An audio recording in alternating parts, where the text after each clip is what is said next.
Hello everyone, it's me, Singing Guy.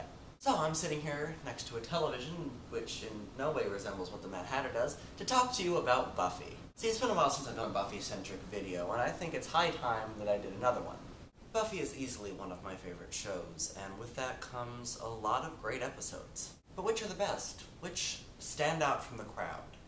Well, I'm here to give my opinion. Now, originally I was going to do a top 10, but there were too many good episodes, so I expanded that to 20. I also have 5 runners-up that will be down in the doobly-doo, and you can ask me about those, and I'll talk about those at a later date if you so wish. But this one is devoted to the top 20. Now, one more thing to address before I get into the video itself. This will have spoilers. If you haven't seen all 7 seasons of Buffy and don't want to be spoiled, don't watch this, because it will be very difficult to talk about why I like these episodes so much without going into spoilerific details. So, if you haven't seen it and don't want to be spoiled, just don't watch it.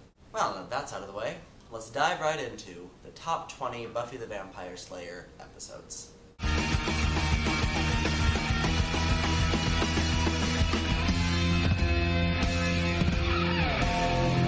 Number 20. Lies My Parents Told Me. First, the premise. Buffy and the gang try to find out why the First has control over Spike. When they supposedly find nothing, Robin Wood tries to destroy Spike for good. Now, a few things to note before we talk about the episode. Things that you should probably know if you've seen it, but it also might have been a while, so I understand. The First is the big bad of Season 7, and it is essentially the epitome of all evil. Robin Wood is the son of Nikki Wood, which is one of the Slayers that Spike killed. Throughout the season, we've seen the background of Robin, we found out who he is, and he finds out about Spike, and then that whole plot line comes to fruition in this particular episode. Now, the reason that the First has control over Spike is found out, and the way it's found out is that it gives us more insight into Spike's background. Not as much as Fool for Love, necessarily, but it does let us see the relationship between Spike and his mother. And we also happen to see the relationship between Robin Wood and his mother. The thing about this episode that makes it good is the dynamic between these two characters, between Robin Wood and Spike. Both characters are dealing with mommy issues, basically, but they both have very different issues connected to their mothers. And they also both have very different relationships with their mothers. Spike clearly loved his mother. He loved her enough that when he became a vampire, he still loved her and made her a vampire so that they could be together forever. And Spike's mother returned that love.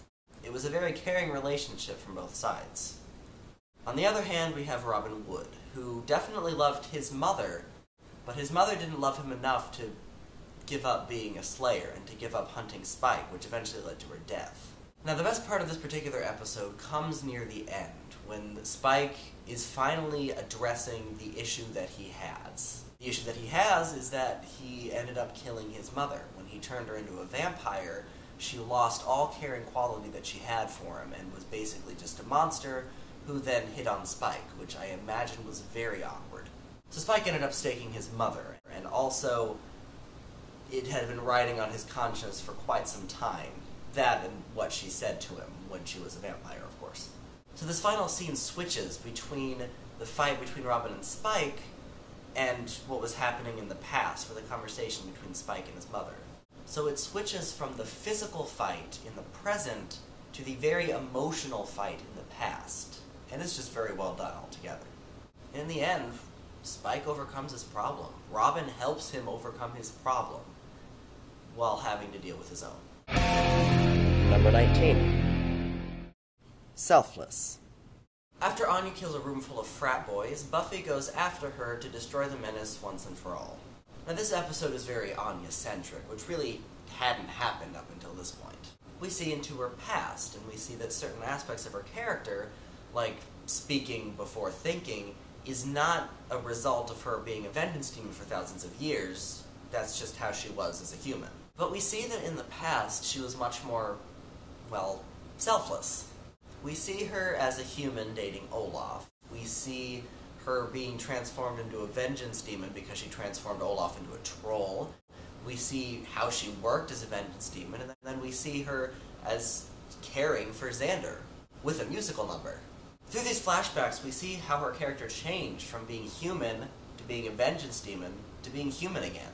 And we see that her stint as being a human and being a more caring human changed how she felt about being a vengeance demon. So much so that she was willing not just to get rid of her vengeance demon status, but willing to sacrifice her life. And it's very touching because Anya realizes the monster that she has become and wants to get better. And because of this, she is willing to sacrifice her life, even if de Hoffren had other ideas. And it's nice to see that contrast between Anya as a vengeance demon and Anya as a human. Number 18. Tabula Rasa. After Willow's attempt at making Buffy and Tara forget their big problems, the spell goes awry and everyone forgets who they are. Doesn't stop trouble from coming, though. Now, when you look at the main bulk of this episode, it doesn't necessarily look like it moves the plot forward. It does, with the beginning section and the end section, but I'm not going to talk about those right now. I'll talk about those later. Now I want to talk about the main bulk of the episode, which really is just fun. Most of this episode has the gang not remembering who they are. Because of this, it leads to a lot of pretty funny misunderstandings. Willow and Xander think they're dating, Anya and Giles think they're engaged, Spike thinks that his name is Randy and he's Giles' son, Buffy decides her name is Joan. But despite the fact that there are these misunderstandings and that they don't remember who they are, there's still certain aspects of their personalities that come through, because it's who they are. So we have Buffy and Dawn acting like sisters. Buffy is still the leader and still the slayer. Tara and Willow are still attracted to each other. Anya is still very afraid of bunnies. And watching them adjust to the usual life at Sunnydale without remembering who they are is pretty fun to watch. And the other aspect of this episode is good is also the beginning and end. Now these two sections deal with probably the two strongest relationships in this entire season. And that's the relationships between Tara and Willow, and the relationship between Buffy and Giles. So we have the strong romantic relationship, and we have the strong father-daughter relationship. And at this point in the season, they're both dealing with fairly similar issues. In both cases, we have someone feeling like they have to leave, even though they don't want to. So we have Tara feeling like she has to leave because Willow is abusing magic. And we have Giles feeling like he has to leave because he feels like he's holding Buffy back. And the conversation that they have at the beginning is done so well, and the cut between them is so well that it almost makes it seem like they're having the same conversation. I mean, yeah, obviously they're not having the exact same conversation, but they do make it pretty obvious that they're dealing with similar issues. And these similar issues end in much the same way. By the end of the episode, both Tara and Giles have left. Number 17. Storyteller. Andrew tells us the story of Buffy, Slayer of the Vampires, with his camcorder. This episode does a good job of mixing serious and fun. It's fun because listening to Andrew tell the story from his point of view is amusing, to say the least, especially at the beginning with the Masterpiece Theater opening. We also see his past exploits from his point of view, which means that he raises himself much higher than he actually was, having him be the leader of the trio, and also taking on Dark Willow single-handedly. Now, the important thing about this episode is that it greatly raised my opinion of Andrew. See, from Season 6, when the trio became a thing, Jonathan was by far my favorite of the trio. Warren was just an ass, and Andrew was a little too eager to follow Warren. But this episode helped raise my opinion of Andrew, and while Jonathan is still my favorite of the trio, this episode was the beginning where it became difficult for me to choose between Andrew and Jonathan. Because this episode was the beginning of Andrew's growth. From the very beginning of the episode, Andrew hides behind stories. He tells stories of what's happening. He tells stories of what's happened. And even when he's talking about how he killed his best friend, he came up with two completely different stories, neither of which were actually what happened. He hides behind stories because, as Buffy says, that way no one's responsible, because they're just characters following a script. And he hides behind stories until he's forced to look at the truth. And when Buffy finally makes him accept what actually happened and not hide behind stories, he accepts the fact that he's probably not going to survive this. And in the end, he can't even finish talking to the camera because he realizes that real life isn't a story. It's life. Number 16. Potential. The gang learns that there is a potential living in Sunnydale that they were unaware of. When the spell that Willow casts to find it supposedly chooses Dawn, Dawn must adjust to being a potential slayer. By the end of the episode, we find out that Dawn is, in fact, not a potential. Now, this is important because if she were, this would be a pretty basic episode. I mean, it's still dealing with the whole Dawn having to be a potential and the whole my sister has to die for me to be a slayer thing, but really what makes this episode interesting is the fact that she's not a potential. But despite this, the episode does try to make it seem like she is the potential. First, with the magic telling us, supposedly, and also with her knowledge of monsters, her leadership while the vampire attacks, and her fighting the vampire while doing exactly what Buffy is telling the other potentials. And of course, when the Bringers come in and try to kill Amanda, it makes it pretty obvious that Dawn is not the potential. And in the end, Dawn accepts the fact that she's not a potential, and passes that power on to Amanda. And the episode ends with one of the best speeches by Xander in the entire series, where he talks about how he realizes how difficult it is to not have power, but about how not being powerful makes you powerful in your own way. And in the end, potential refers not to just the potential slayers, but the potential that can be found in everybody. Number 15. Conversations with Dead People. Now, this episode actually has 3 major scenes.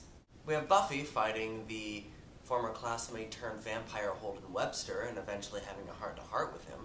We have Willow talking to the spirit of Cassie Newman, and we have Dawn dispelling a demon so that she could talk to the spirit of her mother. And in each case, they talk with a dead individual, hence the title. Now, while the 2 conversations that Dawn and Willow have are very good and very emotional, which makes sense since one's dealing with a dead mother and the other's dealing with a dead lover, I'm not going to be talking about those at this time. Though if you do want to hear me talk about them, you can let me know and I will gladly do so. But for this particular moment, I am going to talk about what I feel helped cement this episode in my mind, and that's the conversation between Buffy and Holden. And I really love this conversation for 2 reasons. The first is Holden. I'm not going to go into too much detail here because I'm going to be talking about Holden at a later list, but Holden is just a fun character, and he's just very matter-of-fact about the fact that he's been turned into a vampire. Second is the conversation itself. Now, part of that is because of Holden, but it also has a lot to do with Buffy's character development. Holden, having studied psychology at college, is very good at analyzing people, even Buffy. And because he's a vampire, he doesn't worry about going too far or pushing too much. And so because of this, he's one of the few people that Buffy has actually opened up to. And Holden really made Buffy look at herself and look at her flaws and further as a character. Also, the conversation being interrupted by them fighting, pretty amusing. And of course, Jonathan completed his character arc just in time for him to die. Yeah, Joss Whedon does that a lot. Number 14. The Replacement. When Xander gets zapped by the magic of a Toth demon, a doppelganger of himself appears and begins running his life. Better than he did. Now, one of the things that makes this episode good is the twist ending, which is that the doppelganger isn't a doppelganger, it's Xander. One of the really impressive things about this episode, though, is that they really go to great lengths to make us believe that this doppelganger is Toth. He didn't respond to his name, he didn't remember how long he's worked there, he has the shiny disc that he uses before good things happen. There's the look he flashes Buffy when she says Toth, saying to Anya that he understands what it means to be suddenly human. However, when you realize the truth, all of these things make sense. He didn't respond to his name because he was using a saw and couldn't hear it. He didn't remember how long he'd worked there because he didn't remember how long he worked there. The shiny disc he had was just a flattened nickel, and the fact that he got good things is because he was just very confident. The look is more of calculation than of malice. And the reason that he said that to Anya was just because he was trying to comfort her, not because he necessarily knows exactly what it feels like. These are the 2 extremes of his character. So we have the confident, well-spoken, and suave Xander, and then the clumsy, inarticulate, and nervous Xander. Now, what makes this really good is the fact that all of these characteristics, both the negative and the positive, are all a part of Xander. And he realizes this in this episode. He finally realizes that he has the ability to be confident and suave and well-spoken. He just needs to do it. And he was able to because he was able to literally look at himself and see what he can do. Number 13. Family. Tara's relatives come for a visit, and when the family threatens to reveal her secret, she casts a spell on the Scoobies to make them unable to see demons. First of all, I'm just going to throw this out there. I love Tara. She is by far my favorite character, and I'll talk more about that later. Not on this list, but on another list. But just know before I go in that Tara's my favorite. So this particular episode is very Tara-centric.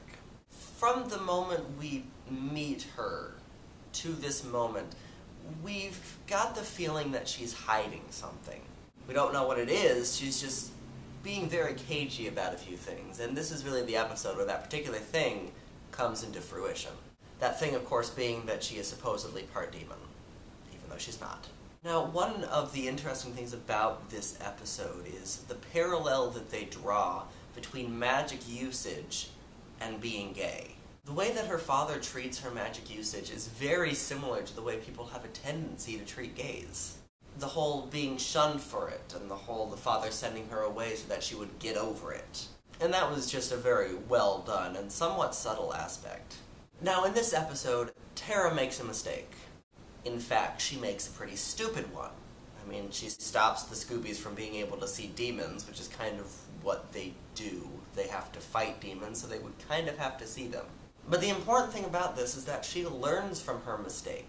She fixes her mistake, and is even willing to leave because of it. However, that doesn't happen because this is also the moment when the Scoobies finally accept her. Which is not to say that they didn't accept her as a person or accept her as Willow's girlfriend, but she wasn't necessarily part of the group until this episode. And this is also where we see a shift in her character. When she was first introduced, she was very timid. She spoke with a stutter, and she wasn't very confident around people. Being accepted into the Scoobies helped build her confidence, and because of that, she became a much stronger character. Easily the best scene comes near the end, when the Scoobies stand up to Tara's family and accepts Tara as their own, much more than her actual family ever did. It's a very powerful scene, and it's just wonderful. Number 12. Who are you? After switching bodies with Buffy, Faith begins to take over Buffy's life, and Buffy is taken away by the Watchers. One of the great things about this episode is the phenomenal acting of Sarah Michelle Gellar and Eliza Dushku. Sarah is playing Faith trying to be Buffy, and Eliza is playing Buffy stuck inside Faith's body. Both do a great job. Eliza does Buffy very well, and Sarah's hilarious. So this particular episode is a very Faith-driven episode. And the important thing to know about Faith is that she never really grew up in a caring environment. I mean, she had the Scoobies for a while, but that didn't last long, and the mayor cared for her, but he's kinda dead. Buffy, on the other hand, came from a very caring group. She has a mother who loves her, and of course there's the Scoobies. Throwing Faith into this caring life completely throws her off. Having people thank her for saving them, having a mother who loves her, having a boyfriend who has sex because he loves her and not just as a meaningless thing, as it tended to be with Faith, having friends who actually care. She doesn't know how to deal with all of it. In the end, I think Faith realizes why Buffy is the way she is, and in some ways becomes more like Buffy, and even gives up leaving, which was her plan from the beginning. And in the final scene, when Faith is fighting Buffy, she's not really fighting Buffy, she's fighting herself. She's fighting what she has become, and considering the fact that Buffy is in Faith's body, it's Faith literally beating herself up, kind of, in a way. It's more complicated than that, but you get the idea. And in the end, when they switch bodies again, Faith just leaves, because she has to deal with what she's become. It's a very strong ending, and the beginning of Faith's growth. Number 11. The Zeppo. After an encounter with a trio of demons, Xander is asked to stay away from the battles. With an apocalypse looming, Xander has to deal with his own problems. A bunch of zombies trying to blow up the school. One of the more fun things about this particular episode is that you never see the apocalypse. I mean, you see snippets of it. You hear them talk about it, especially with the very soap opera-esque conversation between Buffy and Angel, which is interrupted fairly comically by Xander. And you see snippets of the epic battle, and you see the aftermath with them all having the scars of the battle. But You never really see the whole apocalypse, just little snippets. Because this episode does not focus on the apocalypse. It focuses on Xander, who's staying away from the apocalypse. In this episode, after the fight with the demons, Xander is feeling very useless to the group. He feels like he's just holding them back, that he's not contributing anything to the group as a whole, which is evident by the fact that he lets Cordelia get to him. Dealing with zombie frat boys, oddly enough, helps him gain that self-confidence. I also really like that Xander is basically treating this like an action movie, and he's the action hero star. So there are a couple of moments where he tries to give a hammy speech, or he tries to be intimidating, which always ends in hilarity because Xander is not in an action movie. In the end, what makes this episode great, aside from the whole apocalypse happening off-camera thing, is the fact that Xander gets through this on his own. He doesn't get help from Buffy, he doesn't get help from the other Scoobies. He does everything himself. He comes up with the plan, he stands up to Jack at the end, he's the one who ends up stopping the bomb. And all this happened because the world was ending. And in the end, the same sentiment from Cordelia that really touched a nerve at the beginning doesn't faze him in the slightest. And that's all for this particular video. Be sure to stay tuned, hopefully tomorrow, for the next installment where I will talk about the top 10 Buffy episodes. See you then.